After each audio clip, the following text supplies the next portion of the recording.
Avancer, je vais beaucoup moins loin que M. Chomsky. La explotación de los países pobres por los países ricos debe cesar. The major problem people throughout this country are confronting is the problem of racism. Durante séculos, o Brasil ficou de costa para a América do Sul, olhando para os Estados Unidos.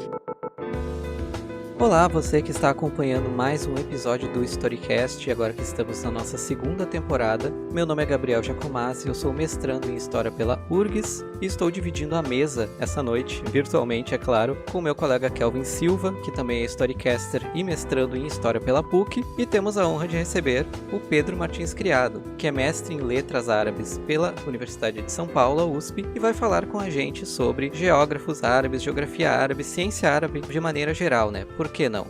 Olá, gente. Bom dia, boa tarde, boa noite. E eu quero agradecer a presença de vocês aqui e também informá-los que agora nós estamos na plataforma Apoia-se. Isso é super importante para nós, porque assim vocês podem nos ajudar, de modo que a gente consiga sempre tentar expandir o Storycast, continuar falando de história, chamar mais convidados. Tudo isso é muito importante, né, gente? E a gente pode ser ajudado, inclusive, com R$2, qualquer valor realmente vai contribuir conosco. E eu quero também já agradecer, né, aos nossos primeiros apoiadores do Storycast, a Luísa Kaiser e a Kátia Müller. Não sei se eu pronunciei certo, duas pessoas com nomes marcantíssimos alemães, né? E esperamos que vocês possam também nos apoiar da maneira que for possível, né? Pedro, muito obrigado pela sua presença aqui nessa noite, e eu gostaria de começar pedindo para você compartilhar com a gente um pouco da tua experiência enquanto pesquisador, o que você tem desenvolvido, comentar sobre a sua formação, para depois a gente introduzir o tema que a gente veio falar hoje. Opa, legal, então. Obrigado aí, Gabriel e Kelvin, obrigado pelo espaço, obrigado pessoal do Storycast que está ouvindo a gente conversando nessa manhã, nessa tarde, nessa noite, em qualquer lugar que esteja aí. E, bom, primeiro, então, esse agradecimento, obrigado pela chance de conversar com vocês e falar um pouquinho, né, sobre essa trajetória aí, tentar ser breve, né, porque quando a gente se empolga é difícil de ser mais econômico. Bom, eu sou o Pedro, tenho 33 anos, sou de São Paulo, sou formado em Letras Árabe e Português pela Faculdade de Letras da FEFELESH, né, da USP, e sou mestre em Estudos Árabes também pelo Departamento de Letras Orientais da Faculdade de Letras. Eu estudo mais especificamente a área de historiografia árabe e a historiografia islâmica medieval. Estudo também literatura de viagens árabes medievais e, como você falou também, Gabriel, estudo um pouco de metodologia científica, um pouco de geografia, né? Acabo tentando dar conta de vários temas que têm ali alguma relação. Então, a princípio, o meu trabalho mesmo de mestrado é focado em um grande nome da historiografia, da geografia árabe e islâmica medieval, que é o Al-Mas'udi. É um autor de um livro relativamente famoso, chamado As Pradarias de Ouro e Minas de Pedras Preciosas, que é tratado às vezes como uma enciclopédia histórico-geográfica, mas que também tem um conteúdo muito grande de textos literários, né? Como a gente está acostumado a trabalhar com essa literatura do período abássida, existe uma mescla muito grande dessas áreas de conhecimento, então é difícil de simplesmente classificar como uma coisa ou outra. Eu acabo estudando metodologia, né, um pouco de epistemologia, por essa via da historiografia do Mas'udi e alguns outros historiadores do período, e dentro da área de literatura de viagens, acabo estudando os próprios relatos, né. Não chego a falar tanto, estudar tanto a parte da Rihla, que eu sei que o Gabriel é um pouco mais aprofundado que eu, que conhece ali o Ibn Battuta, o Ibn Jubayr, mas eu estudo mais aquela parte anterior dos relatores, um teor um pouco mais documental, assim, entre aspas, né, que estão interessados já em uma literatura de exploração, de conhecimento, de etnografia, às vezes, né, de ter contato com outros povos, e, como você falou também, do conhecimento geográfico, né, de mapear essas partes do mundo e demonstrar qual que é esse tipo de relação que existe com essas outras pessoas.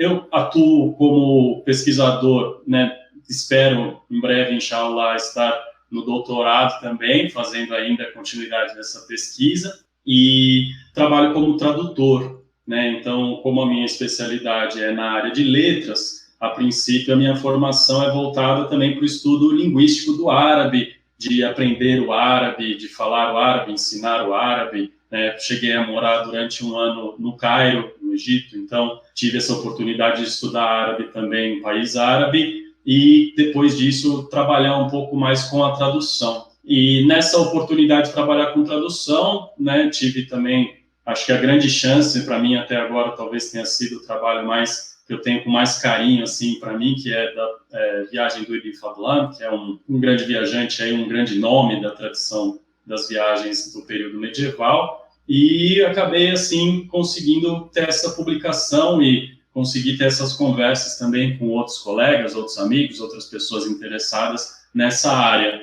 Tento continuar trabalhando, né, com essa área também de relatos de viajantes, relatos de viagem, livros de viajantes e viagens, e tentar ver ao máximo possível, conforme dê para trabalhar com os textos diretamente, divulgar esses textos para que as pessoas também possam ter acesso sem essa barreira do idioma, né?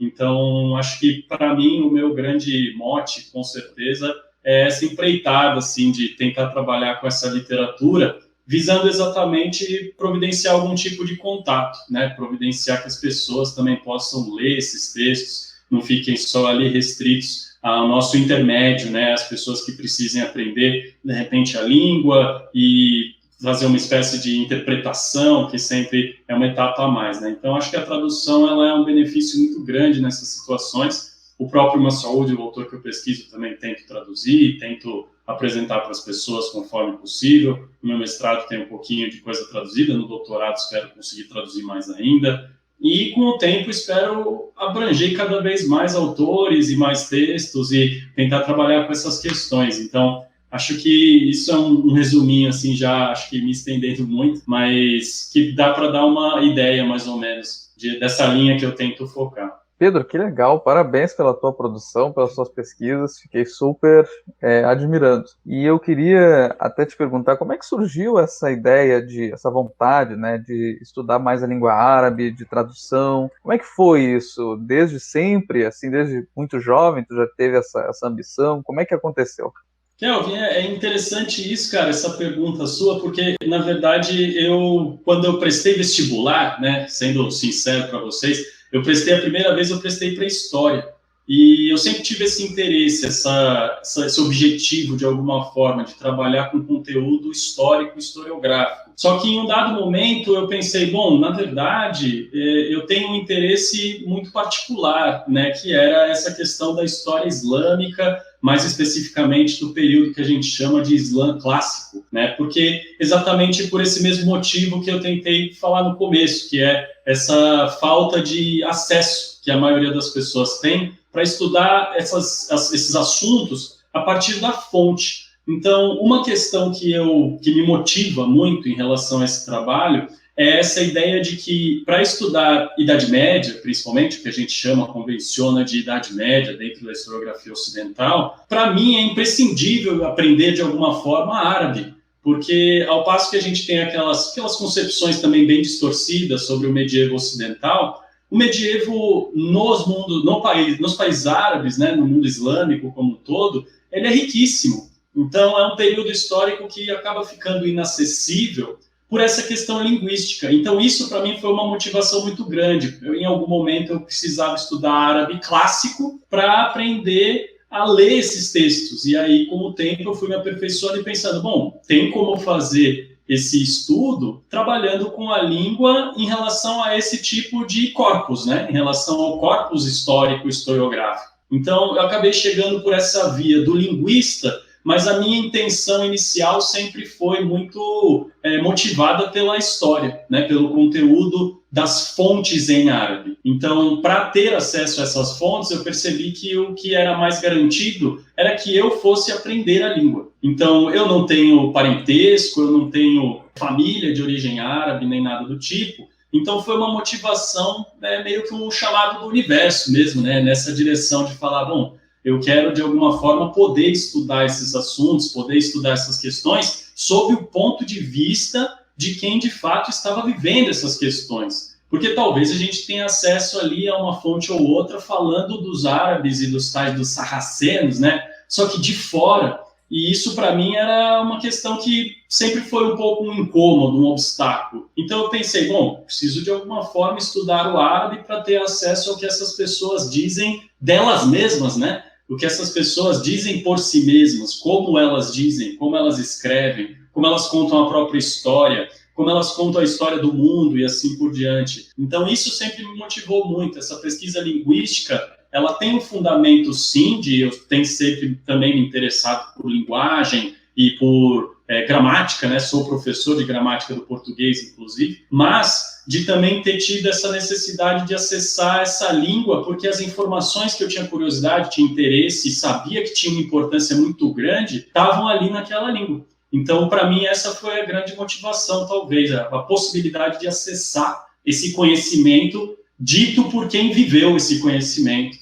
Pedro, que legal teu relato, assim, porque eu me identifiquei muito com as tuas próprias motivações em estudar o mundo árabe, né? Tu foi adiante, tu aprendeu a língua, né? Enfim, se tornou um pesquisador do campo, e eu sempre tive preocupações semelhantes, né? Com a certa inacessibilidade de todo esse mundo árabe, islâmico, clássico, né? No Brasil, devido à língua, né? Que acaba contribuindo na barreira editorial, por um lado, mas também no trato de fontes, né? E é um dos motivos também da gente, no Storycast, trazer constantemente esses temas, né? Esse desejo de trazer para o público brasileiro, né, divulgar, publicizar essa história, né, essas histórias dessa civilização multimilenar. E também agora falando um pouco mais para o público, legal que tu mencionou as tuas traduções, porque eu tô aqui em mãos tua tradução do Viagem ao Volga, né, o relato de viagem do Ibn Fadlan, e só para deixar a dica para o público, né, uma tradução muito legal, assim, que tá contribuindo, assim, para a pesquisa que eu e o Kelvin estamos elaborando nos fundos sobre viajantes, né, do medievo, entre aspas, sobre também que tu tá tendo aí lançamentos, né, em andamento. Sim, legal, Gabriel, eu agradeço, cara, sempre quando as pessoas falam sobre o Viagem ao Volga comigo, eu fico feliz, porque, como eu falei, é um livro que eu tenho muito, muito carinho, porque, de fato, está associado a essa empreitada em todos os níveis, né, tanto de tentar ser tradutor e tentar traduzir fontes históricas, quanto pelo interesse com a literatura de viagens, que tem esse fundo também bem literário, mas também muito documental, histórico, valor de documento e tal. E interessante você ter falado também, porque eu tive uma oportunidade de falar sobre o Viagem ao Volga, junto de um outro texto que eu trabalhei, num evento da Unifesp, no ano retrasado. E um colega lá, ele falou, cara, você me ajudou muito, porque, na verdade, minha pesquisa é sobre eslavos, é sobre povos eslavos no medievo, e eu tinha acesso ali só a textos traduzidos do Ibn Fadlan, e aí eu vi que você tinha feito a tradução, falei, caramba, que legal, tem como fazer esse acesso, e eu fico feliz por perceber que essa motivação que eu comentei rapidinho, ela, na verdade, também é percebida dos meus companheiros da parte da história, né? Do pessoal que não está ali lidando com a língua, mas que está vendo um valor nisso exatamente pelas vias que eu tentei, de alguma forma, contemplar, né? Que era essa via mesmo de poder mostrar esse texto para outras pessoas que têm o conhecimento que eu não tenho, né? Porque eu não sou historiador, né? Para mim é um interesse ali, como eu falei, pela matéria em si, mas não é minha formação, mas de perceber que as pessoas que têm essa formação e têm todo o ferramental e toda a reflexão que eu não tenho condição de fazer, que elas veem o valor nisso, sabe? Que elas veem que elas podem pegar isso e falar, caramba, agora o trabalho ficou um pouco melhor, o trabalho está um pouco mais possível, tenho a chance de ir além aqui porque tem esse texto, tem esse cara para fazer interlocução, tem como fazer de alguma forma uma reflexão mais detalhada, mais rica. Então, isso para mim é uma das maiores recompensas, cara, para vocês ainda, dois caras que, como eu falei, que eu conheci falando sobre viagens e achei super legal, fiz questão de vir falar com vocês e tudo mais. Eu fico super feliz de ouvir vocês também dando essa resposta, porque para mim ela é uma grande recompensa. Maravilha, cara. Agora, vamos introduzir mais dentro do tema da nossa conversa, né? Eu queria falar mais sobre a geografia árabe, né? Do Islã clássico. Uhum. E eu falo geografia, né? Para fazer mesmo um recorte, né? Mas geografia mesmo acaba sendo um termo bem um pouco vago, ou talvez um pouco amplo, falando, né, nesse período. A gente sabe, né, que os geógrafos, considerados geógrafos árabes desse período, em geral, não eram só geógrafos, eram polímatas, eram também matemáticos. Se especializavam em múltiplas ciências, né? A própria ideia de ciência é bem difusa. E a própria busca por conhecimento atendia, né, a demanda, por um lado, da religião, né, o dever muçulmano de se instruir, conhecer o mundo criado por Deus, tem todo o desenvolvimento científico atrelado à religião, né, ciência radítica, enfim. E, por outro lado, né, a demanda mais secular do próprio Estado, né, que precisava de matemáticos, precisava de arquitetos, precisava de gente qualificada, né, para tocar o Império Islâmico para frente. E a geografia, né, naturalmente, nessa necessidade, ocupa um lugar central na prioridade, né, do Império em expansão. Daí eu te pergunto, né, como é que se dá o desenvolvimento da geografia no mundo árabe? Quem eram os principais geógrafos? Se é que dá para falar em geógrafos, né, propriamente no Islã clássico. Pô, é muito legal a sua pergunta, Gabriel, porque, na verdade, como você já introduziu aí, já fez um teaser, né, é um assunto que talvez desse para a gente continuar conversando aqui durante dias, durante, sim, muito tempo, porque ele é muito vasto. Então, para começar, dá para fazer um aproveitamento aí do que você falou, principalmente sobre essa parte do termo em si, né?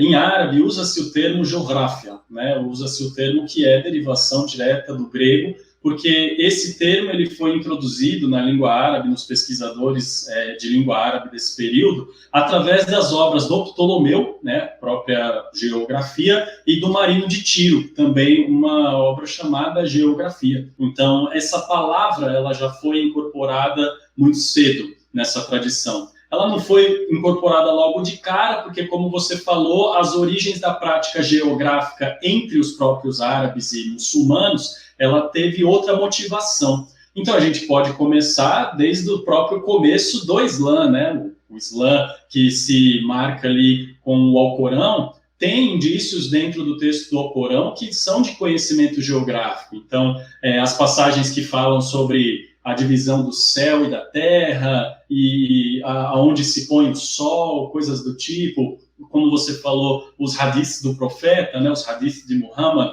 tem algum tipo de indício também geográfico, esses comentários, e quando a gente pega também essas noções da própria Arábia pré-islâmica, já tem algumas tradições cosmológicas e de algum tipo de relato das origens, muito influenciado depois do Islã, principalmente pela tradição da Bíblia, né, do Gênesis, daquela imagem toda da criação do universo, naqueles formatos. Então, temos essa vertente. E para a gente falar um pouquinho sobre geografia, como você falou, nos modos mais científicos, por mais que essa discussão também pudesse render muito tempo nessa questão da ciência, mas vamos usar entre enormes aspas a ideia de uma prática secular, de alguma forma, que não seja só informada pelo Islã, existe essa demanda principalmente administrativa, né? Então, se a gente for traçar grandes marcos, digamos assim, de desenvolvimento da geografia entre os árabes e muçulmanos, a gente pode remeter com certeza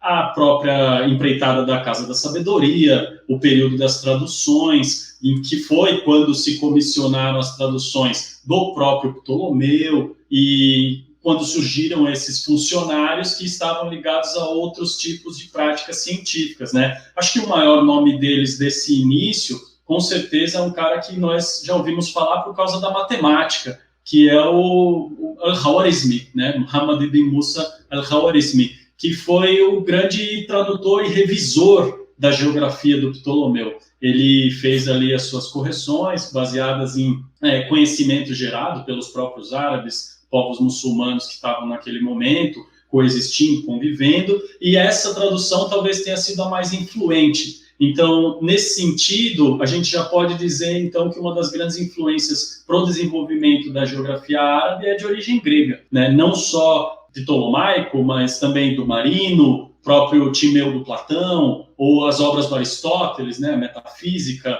meteorologia, e essas outras que a gente vê citadas, e isso sem falar na intersecção daqueles locais, né, porque a gente tem a influência grega vindo por essas obras, e a gente tem muita influência também persa e indiana, né, por causa desse contato, por causa dessa localização, por causa do tipo de influência que estava se trocando naquele momento. Então, existem conceitos que vêm de origem persa, por exemplo, a divisão das regiões, os chamados Quichuar, e existe a influência também indiana, né, principalmente das obras ali do período Gupta, então, o chamado Siddhanta, né, Surya Siddhanta, que é uma obra de origem indiana que influenciou muito, principalmente as visões astronômicas dos árabes que estavam interessados em geografia naquela época. Então, não dá para dizer que eles eram puramente geógrafos, porque isso é uma noção muito moderna, como você falou, mas dá para dizer que astrônomos tinham interesse em geografia,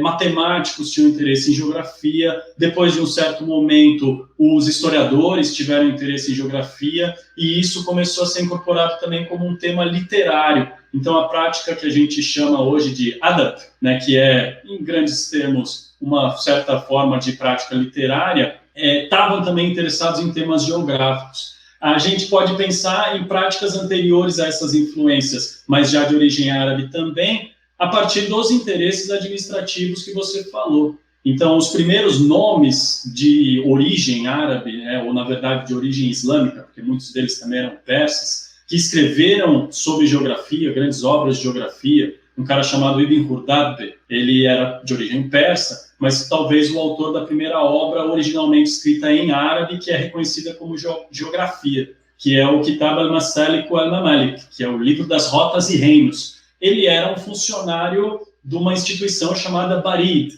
que é a agência de correios e inteligência que existe nesse momento. Então, ele estava coletando os relatos daqueles funcionários do correio, então ele começou a escrever um livro que mapeava a extensão do reino abássida, digamos assim, né, do território islâmico daquele momento. Outros representantes também nessa vertente, caras como Qudama ibn Jafar, que tem um livro chamado Kitab al-Haraj, o livro dos tributos fundiários, né, que são o livro dos impostos ali pagos sobre terra, tinha um interesse também em fazer um certo mapeamento do território. Então, também é uma grande influência geográfica. E outros caras como o Yaqub, também talvez um dos primeiros autores de o que a gente chama hoje, modernamente, né, de geografia cultural, geografia humana, que estava interessado também nesse tipo, não só de povos, mas também nesse tipo de histórias, já com teor um pouco mais literário, anedotas, conteúdos que tivessem um pouco mais de interesse também para o leitorado, que engajasse um pouco mais as pessoas a se interessar por aquilo. Então, ele tem, por exemplo, uma passagem famosa sobre a origem do jogo de xadrez, né, que o Mas'ud mesmo também fala, mas que é um conteúdo que vai começando a ser assimilado para meio que dar um gostinho assim, literário para esse tipo de relato. E a gente pode falar, claro, como estamos aqui falando também com duas pessoas que estudam viajantes, os relatos de viagens em si, né, marinheiros, comerciantes, emissários, pessoas que de alguma forma estavam ligados a essa atividade e que serviam como fontes experienciais a maior parte das vezes, né, pessoas que tinham algum tipo de autoridade autóptica, né, que a gente fala, que elas viam os lugares, as culturas e relatavam, e outros autores que compilavam esses relatos dentro dos seus livros. Então, tem uma riqueza muito grande de representantes e assuntos que a gente poderia falar, mas que também dá para estender muito tempo. Então, não sei nem se já extrapolei demais, mas é uma questão que dá para desenvolver assim, em quanto tempo a gente conseguir, quanto a gente quiser também, dá para falar de muitas variáveis. Se você quiser ficar sempre atualizado com as novidades e anúncios do Storycast, entre em nosso perfil no Instagram e no canto superior direito ative o sininho de notificações. Assim, toda vez que tiver uma novidade, você vai ser o primeiro a saber. Pedro, eu quero tratar de uma dessas variáveis que, quando tu estava falando, fui pensando, porque se relaciona bastante com a minha pesquisa, que é sobre o maravilhoso. Eu pesquiso temas maravilhosos do final da Idade Média, sobretudo o início da Idade Moderna, e na sua constituição específica no Brasil. A gente sabe que esses tratados geográficos, ou pelo menos no mundo europeu medieval, eles eram muito conferências ao maravilhoso, né? Então, assim, tem Plínio, Isidoro de Sevilha, todos esses sujeitos também tentam, de alguma maneira, resgatar Ptolomeu. Eles trazem alguns, né, elementos de descrição de povos, enfim, que trazem caracteres maravilhosos, né? E sem falar os viajantes, então, sobretudo, né, os mais famosos, os grandes best-sellers, que é o Marco Polo, Jean de Mandeville e tudo mais. E esse maravilhoso compreendia uma função nessa sociedade, né? aliás, não uma, mas muitas funções, e dentre elas estava justamente essa ideia assim, de divertimento, né, dos leitores mais cultos da Europa que, enfim, demandavam pelo maravilhoso, tá, de certa maneira. A minha pergunta é como que isso se produzia no mundo árabe medieval?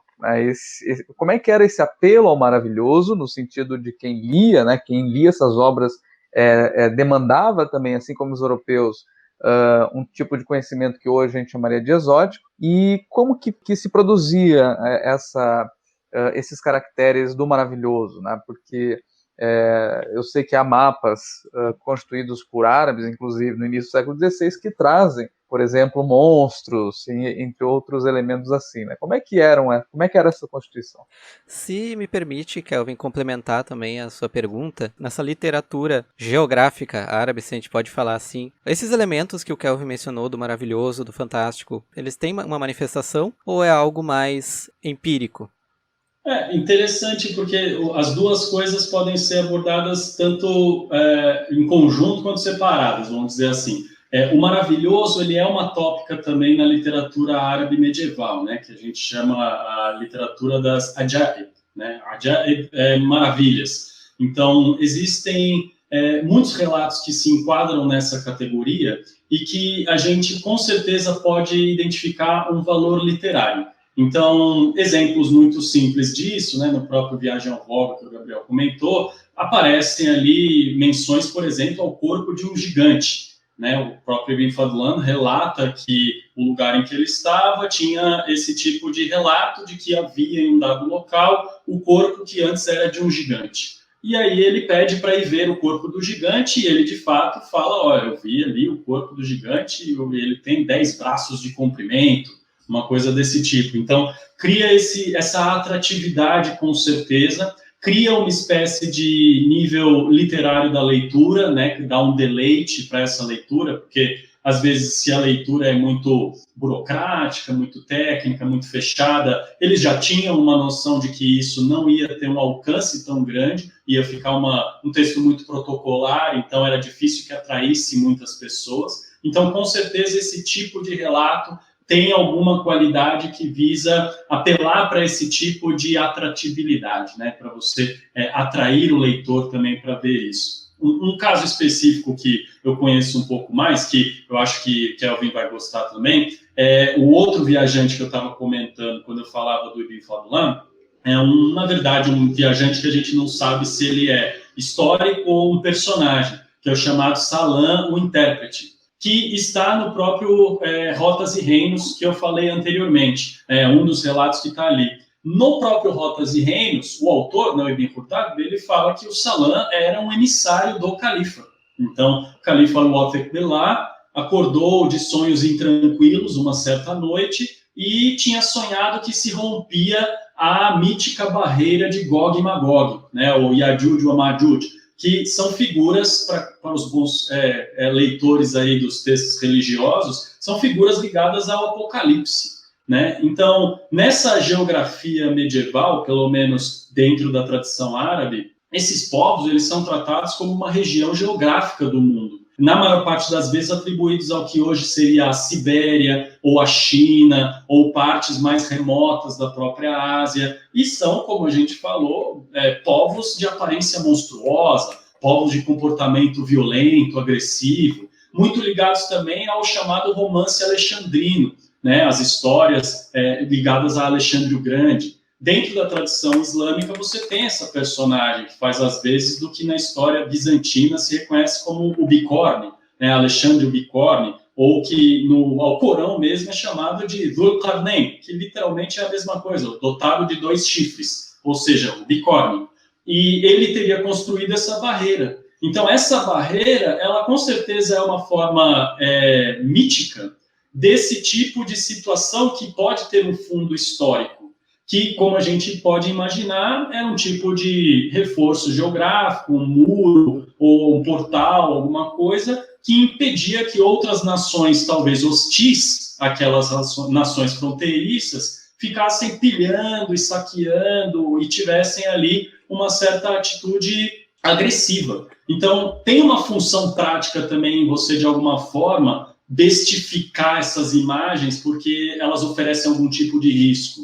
Lógico que também tem um teor que a gente imagina que seja literário, né? Mas, nesse sentido, na tradição em árabe, a gente pensa que também tem um valor islâmico, porque elas estão diretamente ligadas à escatologia islâmica. Então, imagina o califa empreendendo ali para conter o rompimento da barreira, é um grande feito para todo o povo muçulmano, certo? Porque ele está impedindo que o apocalipse chegue. Então, tem um valor que é, de alguma forma, sacro, né? Está ganhando essa dimensão, mas que também tem um valor político-administrativo, né? Você pensar, bom, se existe essa barreira de Gog e Magog e o emissário do califa está chegando a essa barreira, olha o poder que tem a extensão do Islã.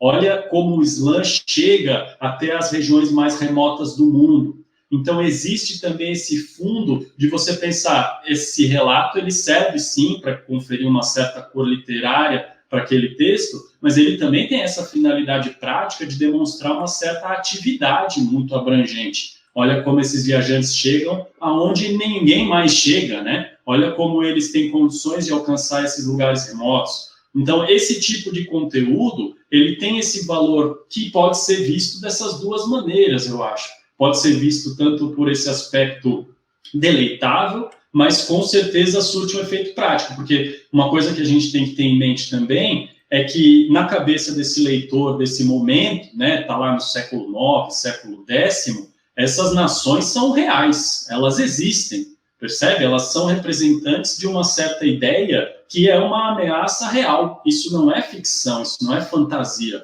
isso é, de alguma forma, parte dessa episteme que rege esse pensamento. Então, quando você pega essas figuras, elas podem ter esse valor mútuo, assim, elas podem ter essa função ao mesmo tempo.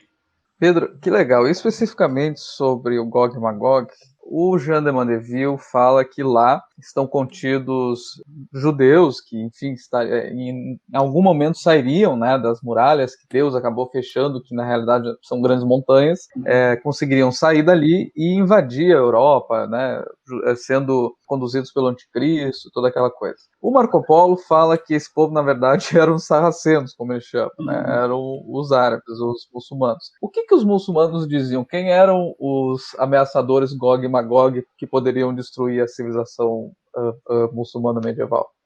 Interessante porque, como você comentou, Gog e Magog acabam exercendo essa função, principalmente no período medieval, mais de uma função, né, de um certo representante de hostilidade, uma ameaça, do que uma referência a um povo fixo.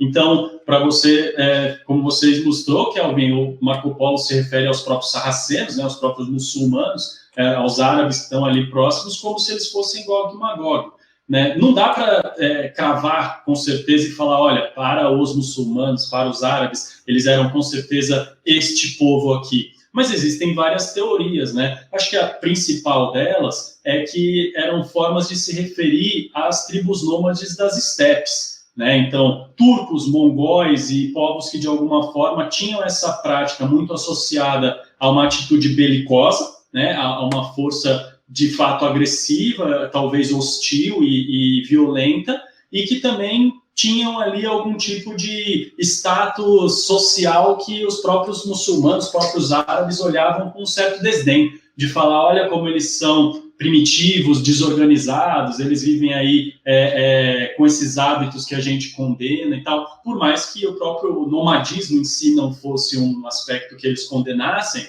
outros aspectos eram, né? Então, essa prática deles estarem o tempo todo montados nos cavalos, deles terem os corpos deformados por causa dos cavalos, ou alguma coisa do tipo. Então, tem algumas teorias diferentes. Dependendo da região, você vai ver essas referências. Porque existe esse tipo de fator em comum, digamos assim, Gog e Magog, Yajuj e Majuj, que são mais uma ideia, uma representação desse tipo de ameaça em potencial, do que uma referência específica a um ou outro povo. Então, dependendo de onde você está, geograficamente, Gog e Magog são povos diferentes, né? É uma função muito abrangente.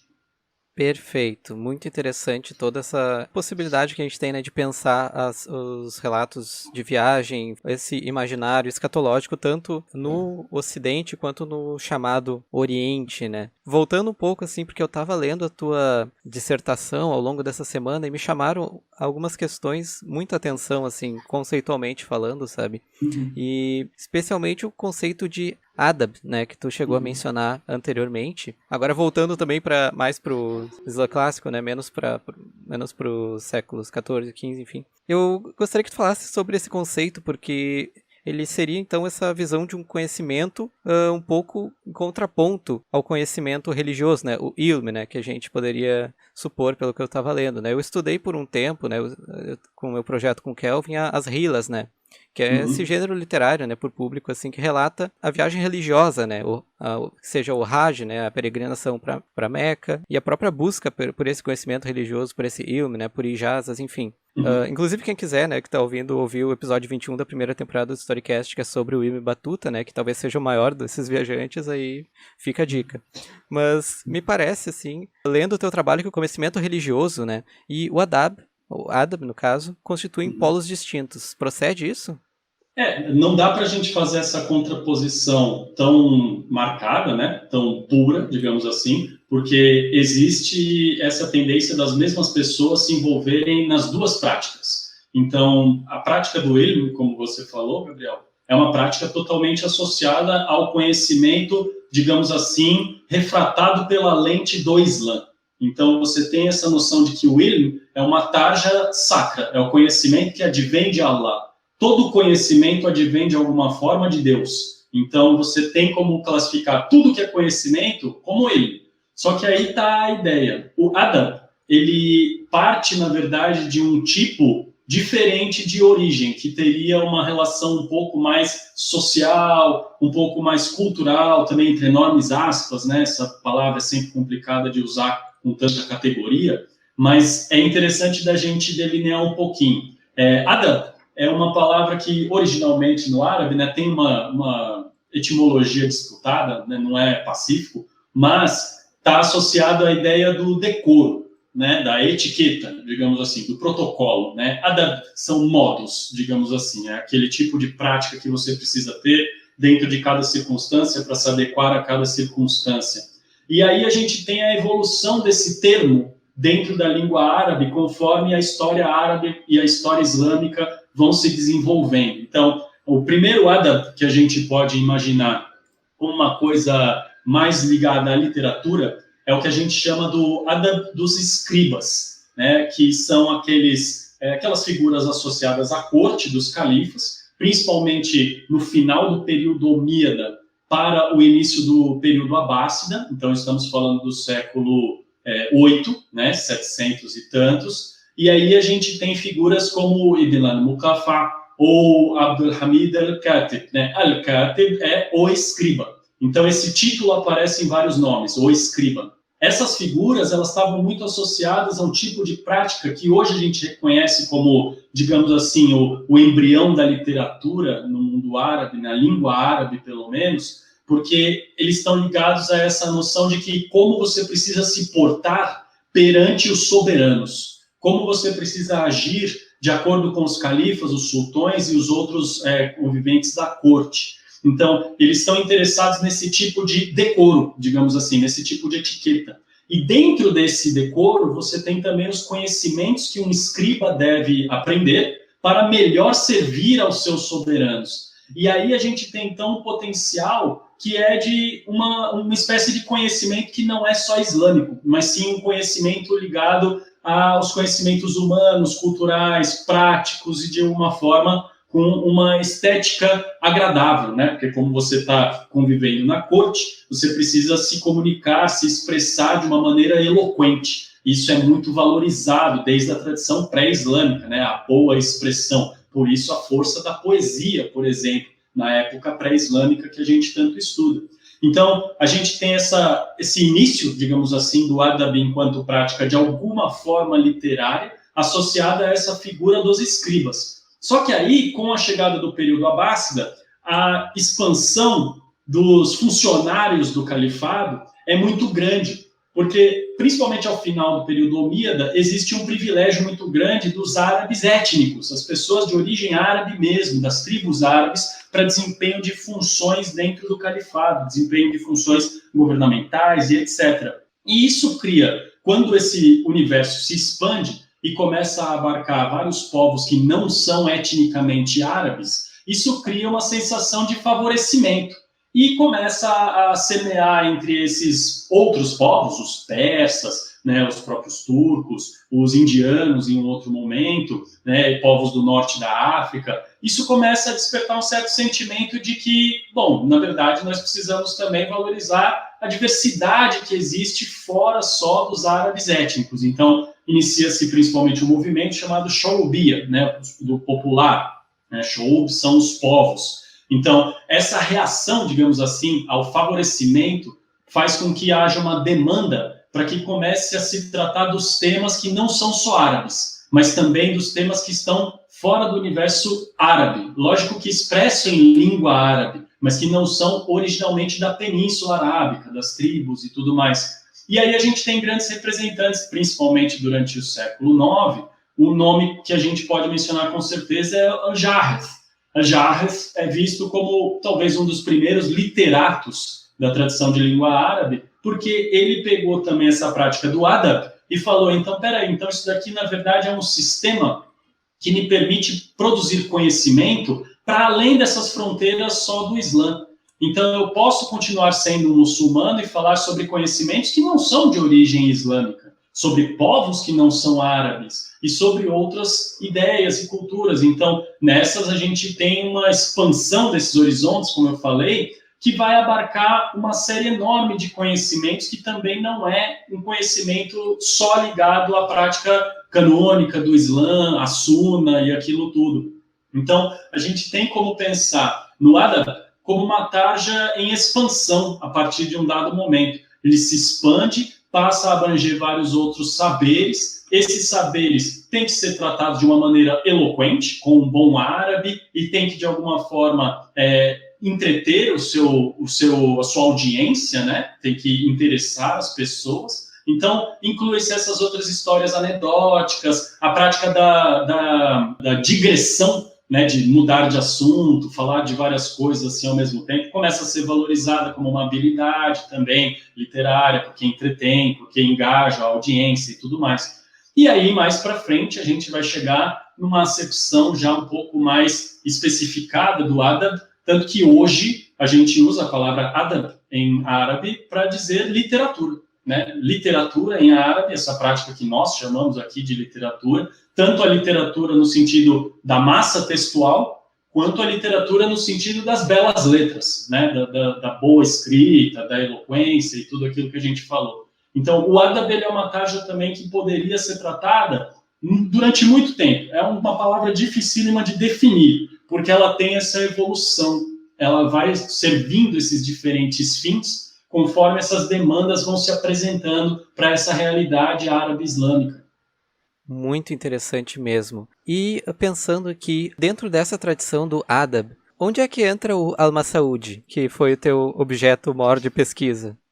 Aí a gente entra já no universo que é múltiplo também, cara. Porque, assim, Al-Masaudi, ele, como eu falei, ele é um dos grandes nomes da história e da geografia em língua árabe nesse período, né? Ele é um pensador do século X. Ele, além de ter sido um grande historiador, um grande geógrafo, foi um grande viajante. Então, ele também entra nessa... Por isso a minha intersecção de temas, assim, ter convergido tão bem nele, porque ele cria uma espécie de valor epistemológico para a prática das viagens, o que hoje a gente acha que é uma coisa simples, banal, de que é melhor você conhecer certos lugares, conhecer certas culturas, conhecer certas práticas por si mesmo, para falar sobre elas, estudá-las e etc. Isso é uma prática que ele estava difundindo de alguma forma.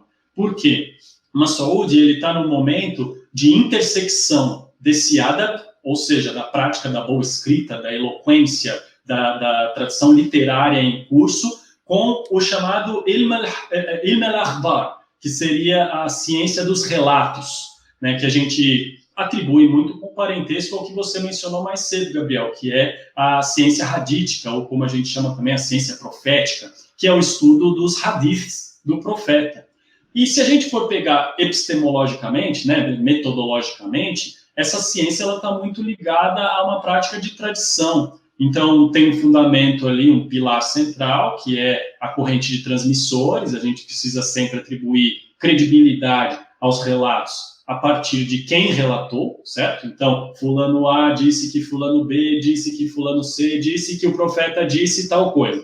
Então, isso é o método fundamental da ciência profética. A ciência dos relatos, né, essa primeira historiografia, entre aspas, ela se embasa muito nisso.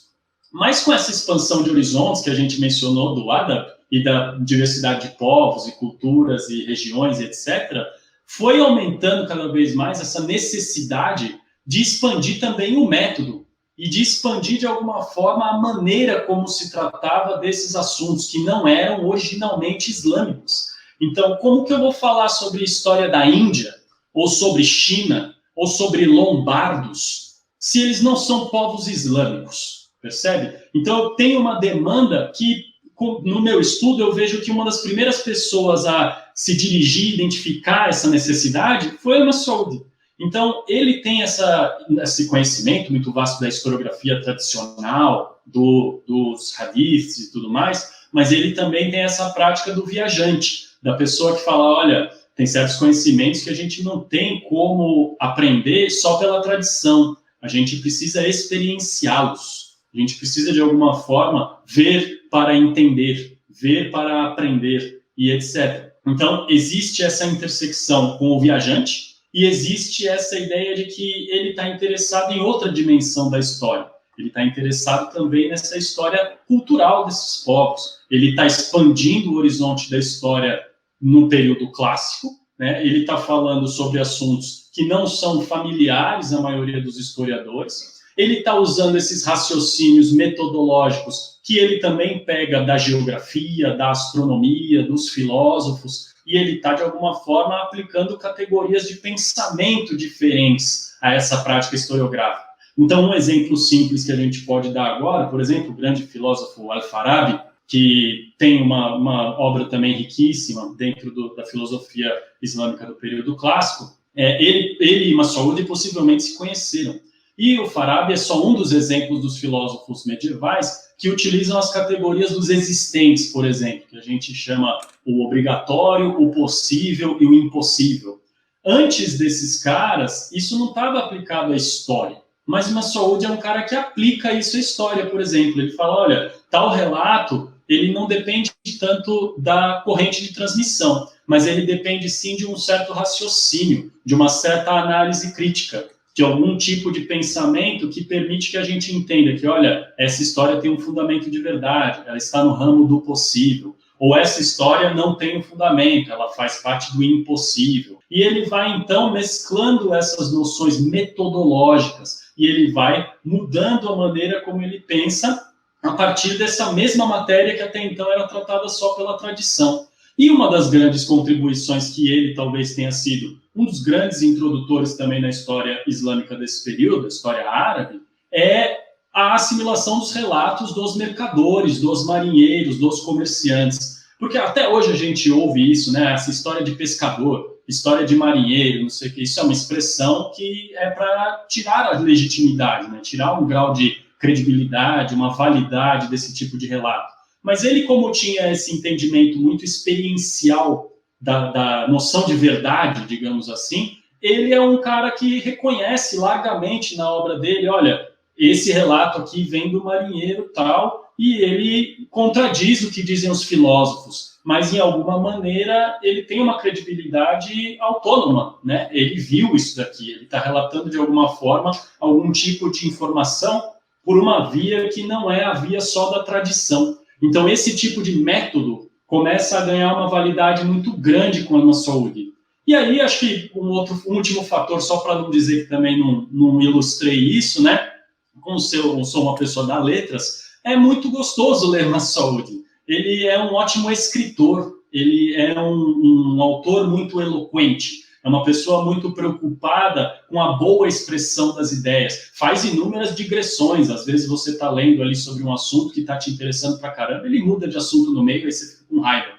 Mas, eventualmente, ele vai também te entretendo e ele vai colocando ali certas anedotas, vai te divertindo, mas isso não prejudica o valor que a obra dele passa a ter no sentido informativo, né? Ele tem, então, essa mescla enorme de fatores. É um autor muito versátil, digamos assim, muito variado. Tem muitos assuntos diferentes que ele consegue abordar de uma maneira muito deleitável mesmo. Você vai lendo e você vai se divertindo, você vai aprendendo ali certas coisas que são, como o Kelvin falou, maravilhosas, né? Até meio questionáveis, e lógico que hoje a gente olha com olhos totalmente diferentes, mas que te mantém engajado, percebe? E aí quando você chega nessa parte que é histórica, documental, geográfica e mais factual, digamos assim, você ainda está pego pela leitura e você ainda quer continuar. Então, para mim, ele é um ótimo adib, né? Um ótimo literato também, além de um grande viajante, historiador, geógrafo e etc. Você sabia que o Storycast agora está na plataforma Apoia-se? O Apoia-se é uma plataforma que te permite ajudar financeiramente os projetos que você mais gosta. A partir de R$2, você já ajuda muito o Storycast a continuar crescendo e se expandindo, além de desbloquear recompensas exclusivas do nosso podcast. Quer saber mais? Acesse o nosso link na bio ou apoia.se/Storycast.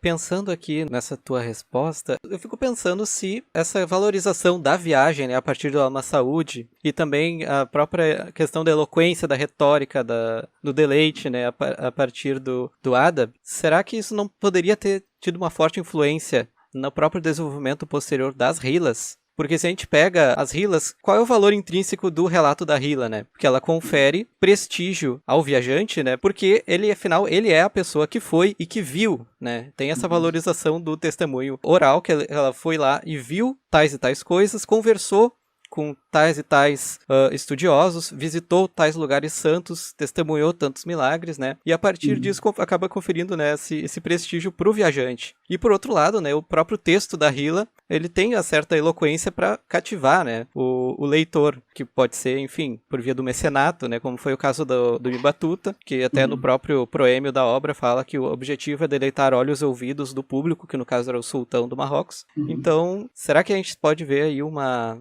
influência? Se eu puder só me encaixar um pouquinho nessa pergunta do Gabriel, com relação à questão do eu ouvir. Na tua experiência, das suas leituras, entre o eu vi e o eu ouvi, né, como se processa um grau de autoridade maior? Seria mais ou menos a mesma coisa? E eu te faço essa pergunta mais porque, pelo menos no mundo medieval, do baixo medieval europeu, o eu vi e o eu ouvi não possuem praticamente nenhuma distinção, né? As duas coisas se confundem muito, inclusive quando alguns viajantes, né, ouvem, eles dizem que veem, né, quando na realidade eles apenas ouvem. Enfim, como é que isso se processa? Eu acho que eu vou começar pela sua pergunta, Kelvin, porque eu acho ela mais pontual, mais interessante, assim, do que no ponto de vista metodológico. E aí depois eu vou para o do Gabriel, que tem esse sentido um pouco mais influente mesmo. A ideia desses modos de apreensão, né, modos de apreensão do conhecimento, ela é fundamentalmente associada à audição, né, como a gente fala no árabe, samá, que é essa ideia de a autoridade, principalmente na tradição da transmissão dos hadith, está associada aos relatores, né, a pessoa que fala, que relata, e você apreende a boa informação, a boa versão do dito do profeta e o bom conhecimento através da audição. Então, as viagens, a princípio, elas também são muito comuns, por exemplo, entre os coletores dos hadith, porque você precisa, muitas vezes, ir até os bons relatores. Você não precisa necessariamente testemunhar as coisas por você mesmo, porque são ditos do profeta. O profeta já morreu e não tem como você testemunhar direto dessa fonte. Então, você precisa se deslocar, às vezes, até a pessoa que tem essa credibilidade para aprender essa credibilidade. E aí a gente tem essa questão que é um pouco posterior, principalmente com o advento dessa literatura geográfica, astronômica, e que tem um conteúdo mais experiencial, no sentido científico mesmo, que a gente passa a usar depois, que é essa valorização da experiência visual, certo? Do I am, da autópsia, né? De você testemunhar por si mesmo uma certa situação. O grande mérito do livro do próprio Ibn Fadlan, que a gente comentou já brevemente, é dele ser um relato praticamente inteiro autóptico, né? Inteiro experiencial, visual. Então, é o tipo de modo de apreensão que passa a ganhar um prestígio maior com essa consolidação desses outros conhecimentos, porque, a princípio, a tradição islâmica está mais associada a essa tradição da audição, de você ouvir o conhecimento de uma certa fonte, que é tida com credibilidade. Inclusive, durante um certo período, principalmente ali no final do século VIII, durante o século IX, começa a surgir um terceiro competidor, que é o eu li, né? Que é o livro, que é você ter essa noção de que o conhecimento também pode se expressar a partir da palavra escrita. Então, esse tipo de variável passa a competir também com essas outras ideias, chegado um dado momento em que você tem essas três coisas coexistindo. Se a gente for pensar em conhecimento tradicional, o eu ouvi continua tendo um prestígio meio que garantido, assim, sedimentado. E essa leitura, né, o eu li, passa a deter também um status de prestígio. O eu vi, né, essa experiência visual, tem uma situação um pouco mais limitada, se a gente for pensar, porque passa a ter um pouco mais esse valor do conhecimento, não necessariamente associado só ao Islã, mas sim a essa outra variedade de conhecimentos, como a geografia, a astronomia e etc. E aí, a gente pode pensar nessa ideia que o Gabriel falou, relacionada à prática dos viajantes, né? Porque se os viajantes têm esse prestígio como produtores de conhecimento ou como fontes de conhecimento, esse prestígio se dá principalmente pela experiência visual, certo? Você pensar que o viajante tem algum tipo de preferência para falar de certo assunto é partir do princípio que essa experiência visual detém uma credibilidade própria. Então, quando a gente pega a Arihla, por exemplo, que vocês conhecem, né, que o Gabriel estuda, e a gente pensa que ela está fundada também nesse princípio, né, de você experienciar essa situação por si mesmo, e aí você transmitir essa situação de uma maneira literária, agradável e tudo mais, isso passa a ser uma tópica junto com o adab. Então, a gente tem já um relato um pouco mais sistematizado, uma cronologia, né, um itinerário um pouco mais definido. Nesse sentido, o Ibn Fadlan é muito influente. E aí a gente pega pessoas como Mas'ud, que não estão tão sistematizados assim, percebe? Isso ainda está em vias de ganhar um certo status, de concorrer com outras ideias e com outros modos de apreensão que estão mais consolidados naquele momento.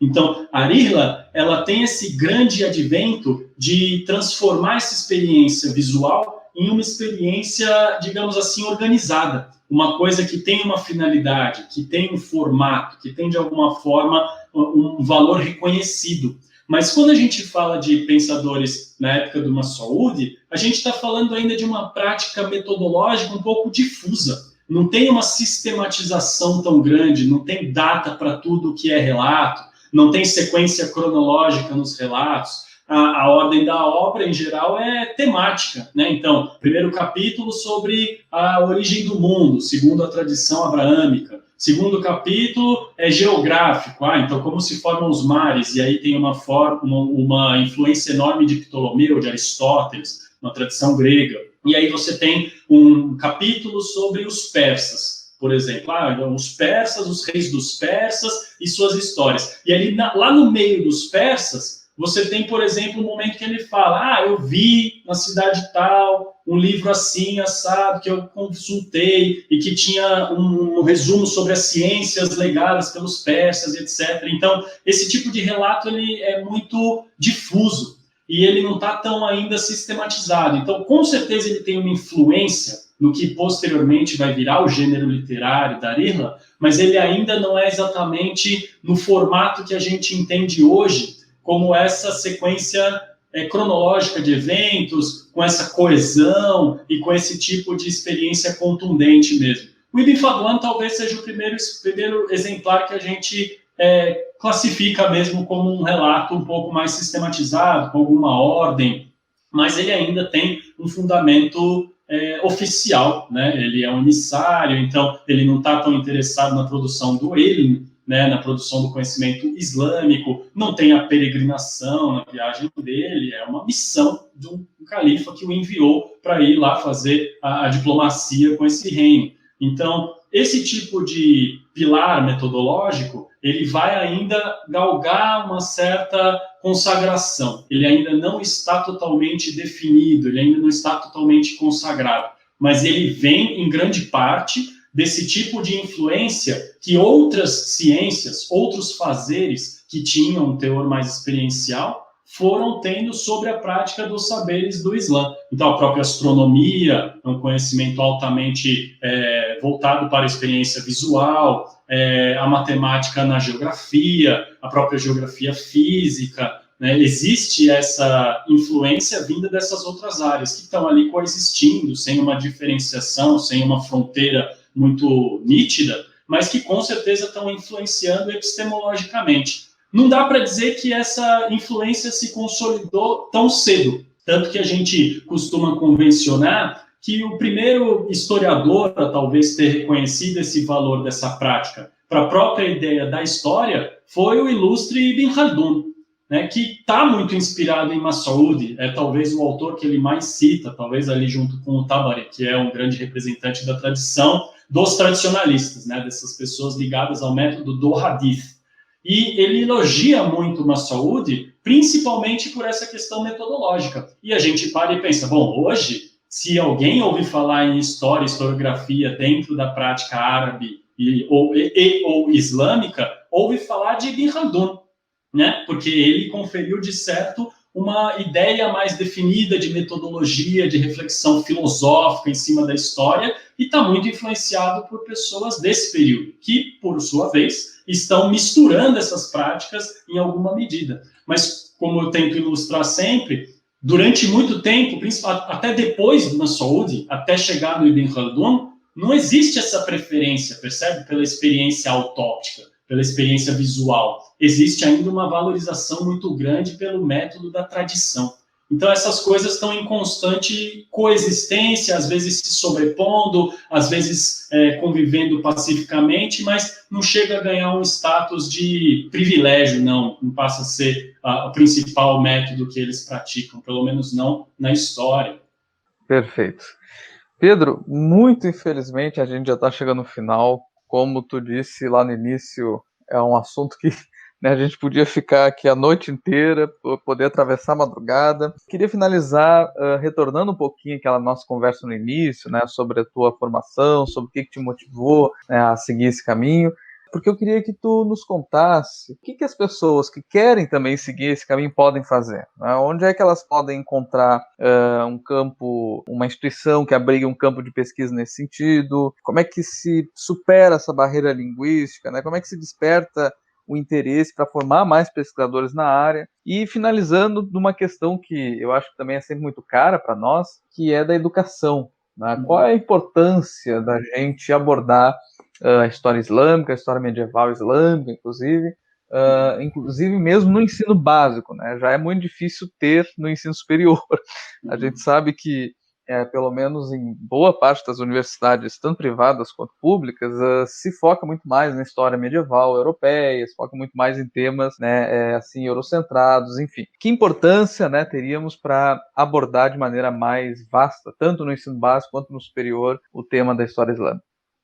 Eu gosto muito desse assunto, Kelvin, porque aí a gente tem já a oportunidade de acrescentar mais 1 milhão de variáveis aqui na nossa conversa. Então, a princípio, né, falando da sua primeira pergunta, acho que todo mundo que quiser em algum momento estudar história islâmica, historiografia islâmica ou história árabe, fontes em língua árabe, pode considerar, com certeza, buscar as traduções, buscar os melhores estudos que são desempenhados nessa área e que tem condição de ter um acesso mais imediato, tem condição de conhecer já um pouco melhor, né, por si mesmo, essa ideia, como ela é tratada, em que termos ela é estudada, que tipo de assunto está lá envolvido.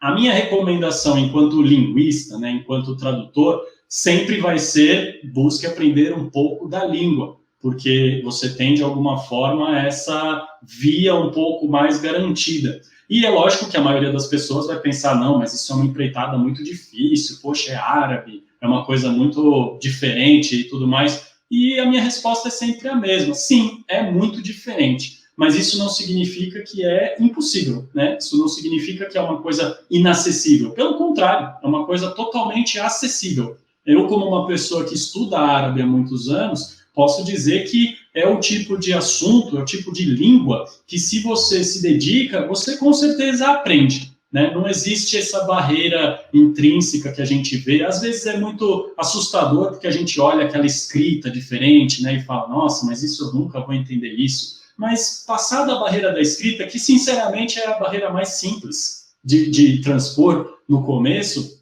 você começa a evoluir muito mais rápido. Então, eu preciso, com certeza, fazer esse comentário, porque, para mim, foi um dos principais instrumentos que me possibilitaram hoje conseguir acessar o conhecimento que eu queria acessar, percebe? Eu consigo ver essa perspectiva sendo representada por quem vive essa perspectiva. E aí eu entro nas outras variáveis da sua segunda pergunta. Não dá para a gente falar da importância de se estudar Oriente, né, como o Gabriel falou, entre enormes aspas, sem falar de Eduardo Said, né, de grande autor do orientalismo. A gente tem uma visão sobre o Oriente que é altamente influenciada pelos movimentos imperialistas ocidentais, pelo movimento europeu de deslegitimação da tradição oriental, de alguma forma. Então, talvez os maiores afetados por isso tenham sido os povos islâmicos e os povos de origem árabe, porque foram grandes produtores de conhecimento, mas em um dado momento foram subjugados por essas outras culturas, esses outros povos, e essa subjugação, ela chegou a um nível também filosófico, mental, científico. Então, hoje a gente estuda no ensino básico, no ensino médio, na faculdade, que os grandes produtores da ciência moderna, do método científico e tudo mais, foram os europeus do iluminismo, da renascença, desses períodos todos. Quando, na verdade, a gente tem boa parte dos fundamentos que a gente hoje entende como ciência já existentes no Oriente, em países de língua árabe, na China, na Índia, em inúmeros lugares que hoje a gente relega a um status meio de primitivo, místico, são culturas restritas ao passado, restritas de alguma forma a uma precariedade, a uma história de violência, de desgraça, ou seja lá o que for. Isso é um movimento voluntário, de apagamento mesmo, da gente tentar de alguma forma subjugar esses povos culturalmente. Então, para mim, um dos grandes benefícios da gente conhecer o ponto de vista desses povos sobre si mesmos é você eliminar essa propaganda, percebe? É você eliminar essa ideia de que, na verdade, essas culturas são inferiores, entre também grandes aspas, mas que, de alguma forma, elas têm algo muito importante para contribuir para a história da ciência humana, para a história do pensamento humano. Então, eu acho inconcebível, como eu estava falando no começo, a gente pensar que deve-se estudar um período como a Idade Média sem falar de árabes, porque existe uma produtividade muito grande nesses povos, em termos de pensamento. E eu acho que ver como esses povos pensam sobre si mesmos, ver como esses povos pensam sobre os outros, ver que tipo de perspectiva eles têm e que não chega para nós, é um dos grandes ganhos que a gente tem, com certeza, a abordar esses temas. Então, se dá para falar em uma versão resumida, para mim, essa ideia de estudar o que os árabes falam sobre si mesmos, o que os muçulmanos falam sobre si mesmos, é dar voz aos árabes e muçulmanos. Porque se você fica entendendo só por intermédio de alguém que tem interesse em caricaturizar esses povos de alguma forma, você vai sempre ter acesso a um conhecimento distorcido. E esse conhecimento, às vezes, poderia te acrescentar muito mais sobre a sua percepção de ser humano pensante, sabe, no mundo, coexistindo com essa diversidade. Então, para fazer esse apelo de novo a esse impulso de falar sobre as outras culturas, eu acho que a gente pode estudar com certeza essas outras línguas, estudar árabe, estudar persa, estudar chinês, estudar qualquer outra situação que não seja só retratada pela perspectiva que a gente está acostumado, que é essa perspectiva europeia. Perfeito, Pedro. Acho que foi um dos melhores episódios do Storycast, sem dúvidas. A gente conseguiu falar sobre muitos temas. Te agradeço, então, pela tua disposição, pelo teu aceite do nosso convite, aqui numa sexta-feira de noite, para conversar sobre esses temas, compartilhar a tua experiência de pesquisa e esses assuntos que são muito enriquecedores de verdade, sabe? Eu acho que foi muito enriquecedor para mim, como estudioso do mundo medieval europeu, sempre compreender melhor sobre o mundo árabe medieval é extremamente importante. Eu acho que a gente precisa realmente aprender sempre e revisitar sempre Said, temos que sempre pensar nessa colonização do imaginário, aí, né, que o Gruzinski nos ensina, tentar sair um pouco desse, que é um dos papéis, inclusive, da história pública, né, sair um pouco desse centro e tentar ir um pouquinho mais compreender que seria considerado pela periferia, né, por assim dizer.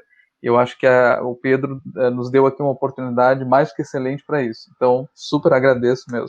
Eu que quero agradecer a vocês dois também, caras que eu conheci ouvindo falar sobre esses assuntos que são tão caros para mim também, como eu falei para vocês no começo, e que eu vejo uma validade assim enorme, uma importância enorme vocês trazerem esses assuntos da perspectiva que vocês que têm condição de abordar. Acho legal demais a iniciativa do Storycast, vi os episódios, ouvi os episódios, vi as conversas que vocês fizeram, fiquei super interessado e, com certeza, um prazer é meu de vir falar com vocês nessa sexta-feira, no sábado, no domingo, na segunda, tanto faz o dia, que para mim esse assunto é sempre muito legal, ter a oportunidade de falar sobre ele com vocês, para mim é recompensa demais. Então, obrigado, Kelvin, obrigado, Gabriel, obrigado pelo espaço, pela oportunidade, obrigado a todo mundo que ouvir e que esteja ouvindo o Storycast e que, de alguma forma, também esteja interessado e se proponha a se engajar aí nessa empreitada também de alguma forma, nem que seja só pela curiosidade, pelo gosto de aprender essas coisas novas. Obrigado muito para vocês. Valeu, Pedro. Valeu, então, gente que nos ouviu. Um grande abraço para vocês e até o próximo episódio do Storycast. Até mais.